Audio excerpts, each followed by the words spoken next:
Eh bien, Christophe Médicis, nous retrouvons Soisic Belin, notre journaliste, qui va nous parler d'un fantasme particulier. C'est ça, tout à fait, le fantasme racial dans le sexe. Est-ce que c'est du racisme?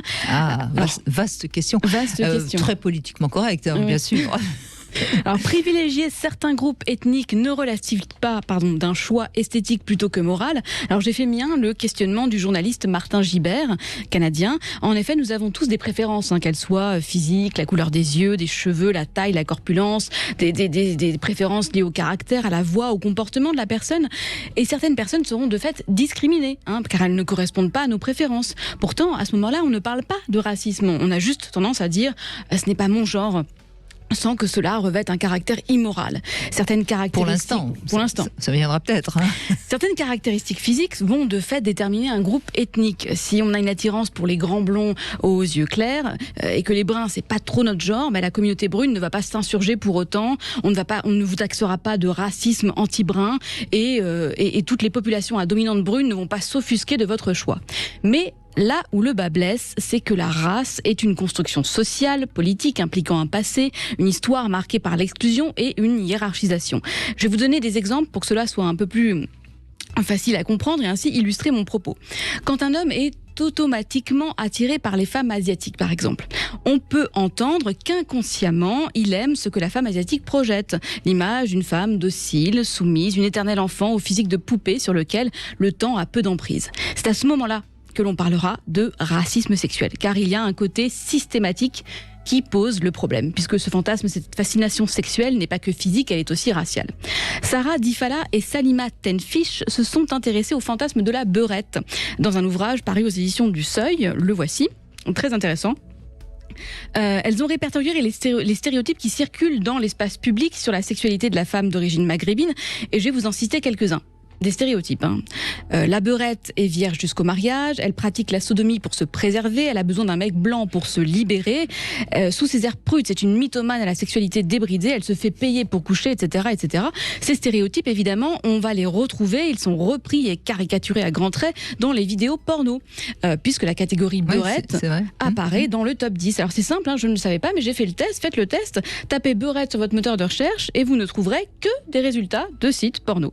Alors qu'au départ, et ça les autrices de l'ouvrage le précisent, le mot beurette était le féminin de beurre, lui-même une apocope du verlan de arabe apparu dans les années 80, utilisé autant par la droite que par la gauche, et il n'avait aucune connotation négative. Évidemment, tout ceci a bien changé.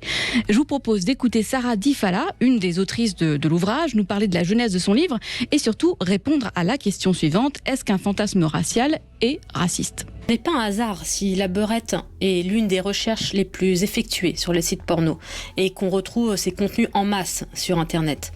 C'est pas un simple fantasme sexuel. Ces fantasmes trouvent en fait leur origine pendant la période de la colonisation. Ils sont inspirés de l'odalisque lascive, de la mauresque au sein nu, représentée et écrite maintes fois par des peintres et des écrivains de l'époque.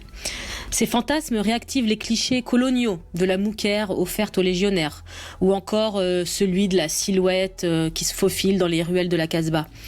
Comme si la femme d'origine maghrébine en fait restait prisonnière d'un héritage colonial qui continue encore d'agir dans nos esprits.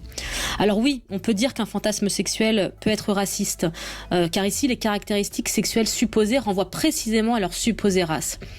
Dans les 2 premiers chapitres de notre livre, Beurette, un fantasme français, nous expliquons comment ce fantasme a eu des répercussions dans la vraie vie des femmes d'origine maghrébine. Certaines estiment qu'elles ont eu affaire à des hommes qui les considéraient comme des sortes de trophées à épingler. Ce sont presque leurs mots. On peut retrouver cela avec d'autres femmes issues de l'immigration asiatique ou africaine. Mais pour ce qui est de la femme d'origine maghrébine, ce cliché a conduit à un autre cliché, son opposé radical, la femme voilée et soumise. Alors, je me suis questionnée sur mes propres préférences. Seraient-elles racistes ? Alors non, si elles ne sont pas systémiques et si elles ne sont pas liées à une origine ethnique en particulier. Et je suis allée sur des forums de discussion, l'ancêtre des réseaux sociaux, là où tous les débats avaient lieu dans les années 2000-2010. J'ai découvert que beaucoup d'autres personnes s'étaient posé la question avant moi et leurs réponses sont parfois des véhicules à clichés. Je suis tombée sur une page qui vante la performance physique des hommes blacks, de leur, je cite, ligament sustenseur plus long qui permettrait à leur pénis d'avoir une taille plus grande au repos ou de leur coup de rein incomparable. Je suis désolée, mais on a plus de chances d'avoir un membre un peu imposant avec un black qu'avec un autre mot. Il y a un autre mot, Brigitte. Jaune, il y a un autre mot quand même. Je n'ai pas tellement compris, moi, de quoi elle parle. Oui, de leur coup de rein incomparable et de leur performance indubitable. J'ai également trouvé des éléments sur les hommes asiatiques qui seraient à contrario mal montés, dociles et féminés. Du côté des femmes, j'ai suivi une longue conversation sur la docilité et la soumission des femmes arabes, noires et asiatiques. Un des commentateurs s'est permis de dire que lui, c'était les rousses, ce qui le faisait frissonner, et le modérateur lui a répondu... Il n'a pas de bol parce qu'elles sont en voie de disparition. Voilà, mais le modérateur lui a répondu surtout que les rousses étaient brûlées au Moyen-Âge et que c'est certainement aussi cet aspect de soumission qu'il recherchait chez les femmes à la chevelure couleur de feu. Alors, les femmes occidentales, quant à elles, qu'elles soient brunes ou blondes, elles sont réputées pour être agressives et porter la culotte, comme on dit. Voilà, tout ceci, c'est à retrouver sur ces forums de discussion. Bref, je vous épargne les autres éléments croustillants que j'ai pu lire sur ces forums et qui me font rire pour ne pas pleurer tant la bêtise y règne en maître. Si la sexualité est politique et si notre intimité est révélatrice de notre inconscient, alors se pose la question de nos choix de partenaires, qu'on les choisisse plus jeunes, plus vieux, plus typés, plus blancs, plus grands, plus noirs, plus roux, plus gros ou plus maigres. Ces choix en disent beaucoup plus sur nous que ce que l'on peut imaginer. Merci.